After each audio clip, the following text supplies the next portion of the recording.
and the leapfrog of Ryan Moorhead past Chad George. Good comms cross field was the difference maker out here. And on the break right now, after waiting for a while, Tampa Bay Damage and Baltimore Arsenal are going to be playing their first one here. And a minor penalty going to be assessed on Keith Brown, it looks like, as pulls out Edwards. Yeah, it looked like Keith got a minor for getting shot in the pack and continuing to play. Now Stephen O'Mara playing the dead zone, getting outside 5-on-3, golden opportunity. Batting this matchup, I got Arsenal. I feel like you should give me some odds on that.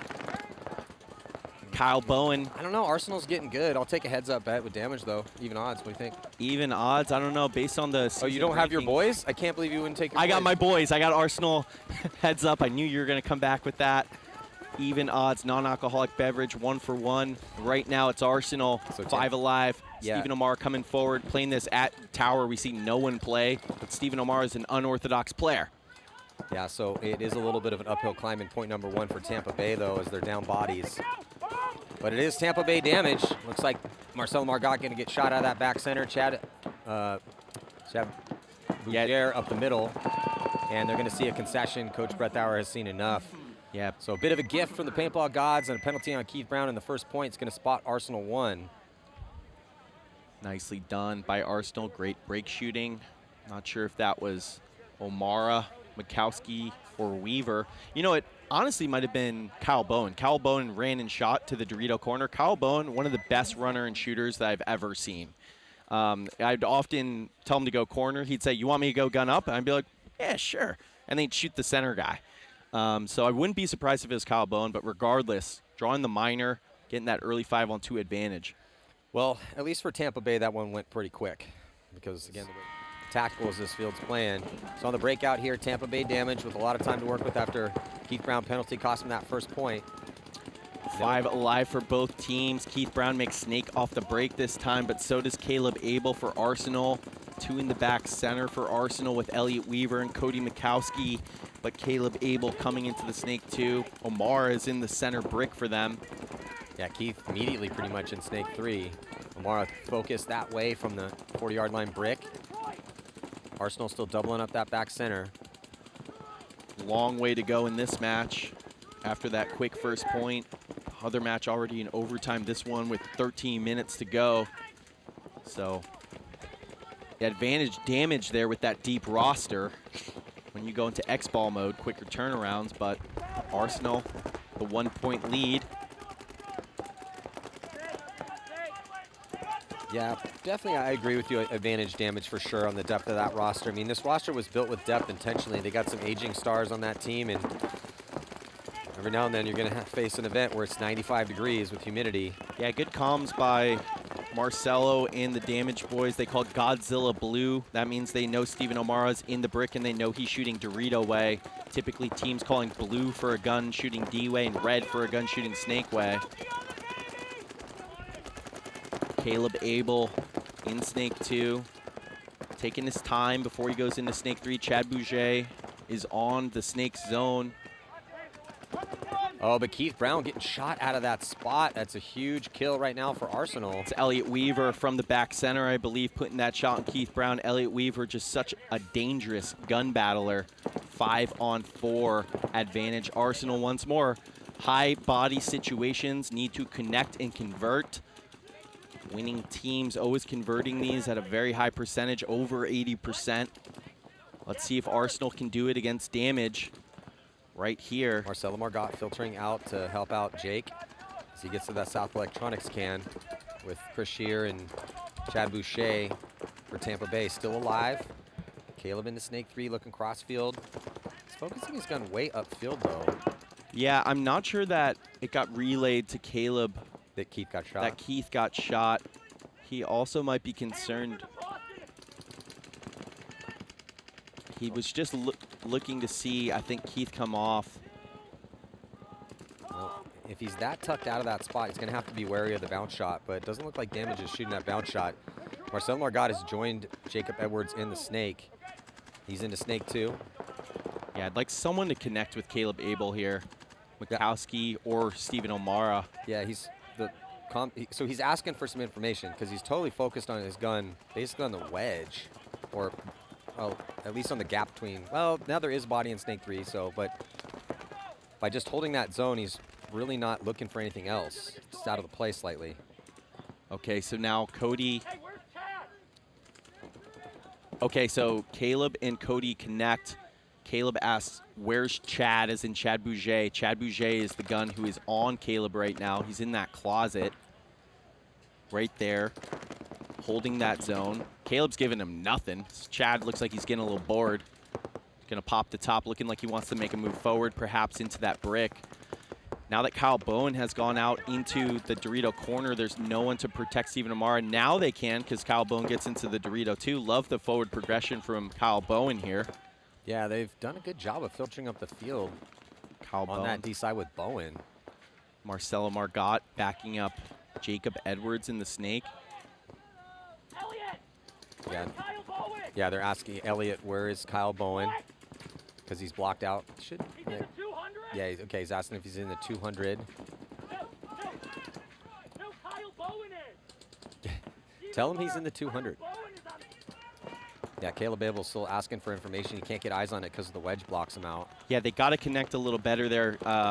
Cody Mikowski called no, it's 905, thinking that Caleb was asking if their 200 or if Damage's 200 was hot. He was just looking to get eyes on Kyle Bowen to make sure, I think, to make sure that Steven had protection.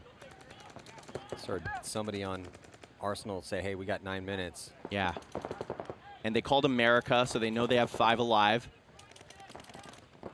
They don't have all the positions. Marcelo is trying to figure out where he wants to put his gun. He's popping the top. He's being very proactive in that spot, working with Jake. Yeah, and I heard Cody just called 2 spots that are not hot. He called back center in Boston, neither of which are hot because Marcelo Margot has moved into the snake too. So they might not know that there's 2 bodies in that snake. Yeah, I think they know Jacob's there, but they've lost track of Marcelo Margot. You can tell by the way Marcelo's playing too, over the top, catching no pressure. Yeah, I don't think not many people shot at Marcelo. He's had a pretty easy life in there, just trying to figure out where he wants to go. I mean, he's out of forward progression. He could leapfrog Jake like we saw Ryan Moorhead do in this situation. Okay, huge. Kyle Bowen picked up Chad Bouger's spot. Chad's now back on Caleb. He was looking D-side for a second. Yeah, they really connected. They figured out where bodies were in positions. Where's Chris? Detroit. He's in the insert. Where's Chad? He's in the Virginia. So now Arsenal putting the picture together a little bit with the 1-point lead down under 8 minutes. Here comes Chad Bouger into that brick. Kyle Bowen or Caleb Abel has to stay on the protect here. It was interesting. Marcelo Margot took a couple steps back in case Chad didn't make it, and then went right back in his position. So now he's going to go up into the wedge and pop the top. So no one's shooting at Marcelo. He's out of paint though.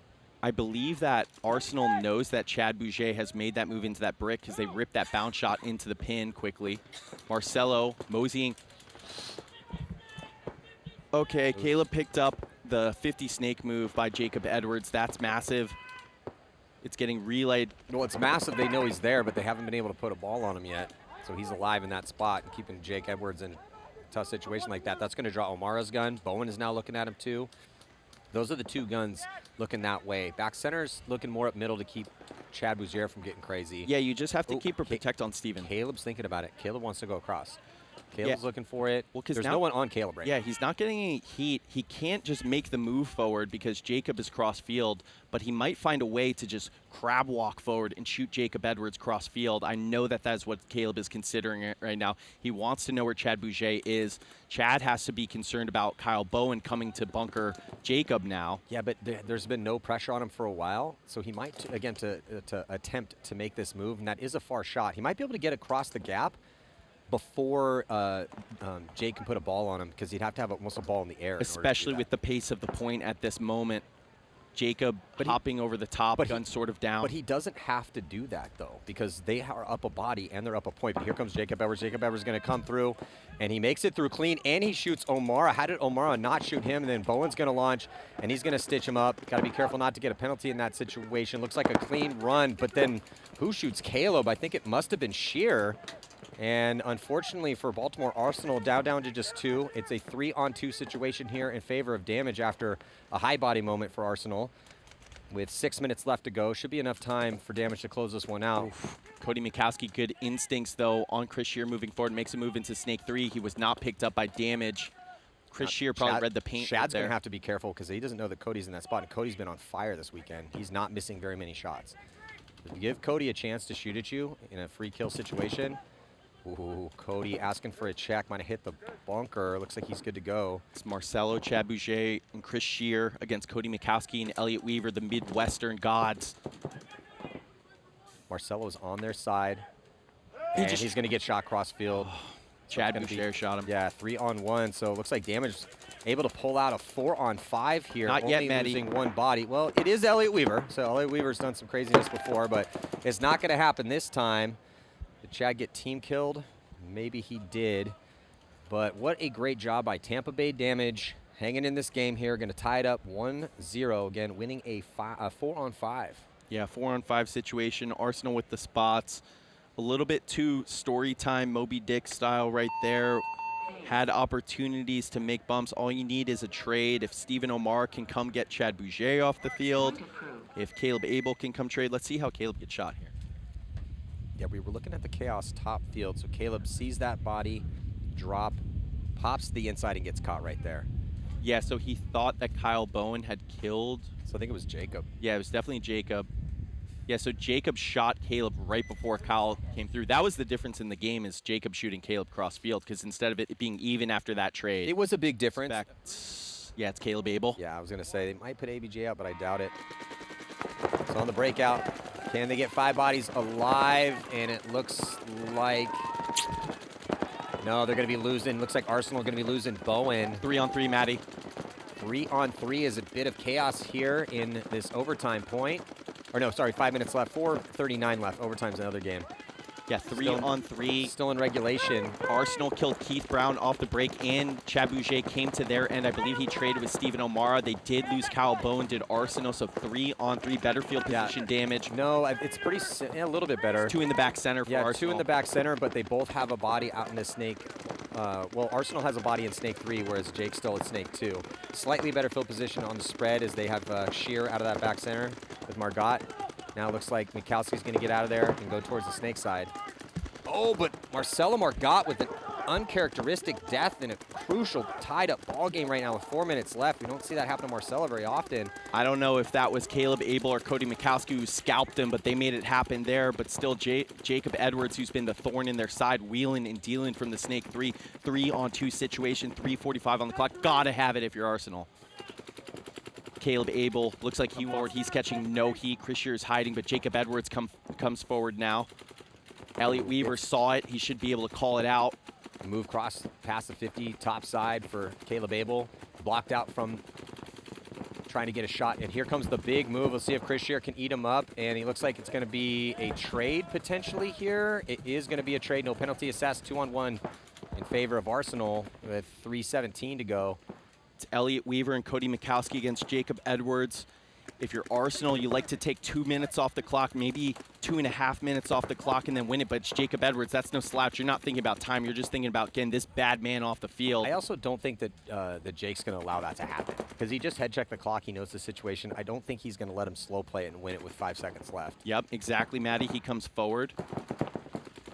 Ooh, and then he gets stitched up by Elliott Weaver over the top. Arsenal going to take a 1-point lead with 2:45 left on the clock. They're throwing towel. So Damage going down by 1 here. I think, is that Chad is to the left of Jacob? To the left, yeah. Between Keith and Jacob, yeah. So rolling with the starting 5. I mean, it's a great move. He's so dynamic up the middle. You don't want to take that offense away. Sure, he made a mistake. 10 seconds. But it happens. I like the call to put him right back out there. Well, maybe he could go back and redeem himself right now. Let's see when we start here how much time we got left on the clock, and it's going to be 2:04. Actually, decent amount of time. If they can maybe kill the body on the break, they don't. Arsenal goes very conservative. They're going to seed that middle. Yeah, 2 up the middle. Kyle Bowen in the insert bunker has to stay dedicated on that gap. Do not need to worry about getting outside wide. Chad Boucher now coming to their end. Yeah, so Arsenal knows it. They're calling Alamo. They know Chad is there. What they need to be sure of is that he doesn't come through. He bunkers nobody, but they just let him go forward again. He's begging for a penalty on O'Mara, not going to get it. Does allow Jacob Edwards to get across, and he's at the Hertz. Don't sure if they, and then Marcelo Margot's going to get behind Keith Brown, so it's a 4-on-4 situation here. But playing on their toes, playing with some offense with a minute and 20 seconds left, chasing 2. See if Tampa Bay Damage can get it done. Jacob head checks the clock real quick. Arsenal body's hanging strong. I can only even see 2 of them left. No, it's no, I know they're there, but yeah, they're just tucked in so much. It's Cody Mikowski, Elliot Weaver, Kyle Bowen, but Jacob Edwards all the way into their business. Ref running in to check Elliot. He's clean. 60 seconds left, 2-point lead. Oh, Jacob came off that inside lane just as Mikowski made the move up, and then Jacob's going to get absolutely destroyed. That was a huge move. Keith Brown does get up, and then he gets torched. Bendo break moment for Arsenal. Arsenal making it happen. Awesome move by Cody Mikowski there in a high-pressure situation to make a move forward into the heat and catch 2 bodies coming forward. He just won the match or saved it, put the coffin nail in for damage. Marcelo Margot and Chris Shearer alive. Still 30 seconds left, but they need 2 just to a win little, this. yeah, unfortunate for Jacob and a great job for Cody is he went across just as Jake came off that inside lane to switch his gun to try to run up and try the attempted run through. Mikowski made it through, and that was honestly might have been the move that saved this one. I totally agree, Maddie. It was such a clutch move. He sold out on it, dove in with all his force, got his gun up quickly, shoots Marcelo as well. It's just Chris Shearer. Arsenal 2-point victory over Tampa Bay Damage, and that's going to be another non-alcoholic beverage for me. Awesome job by Baltimore Arsenal, taking out a favorite to win this event. I've been hearing Tampa Bay Damage all weekend long as a favorite. Arsenal just took them out. Yeah.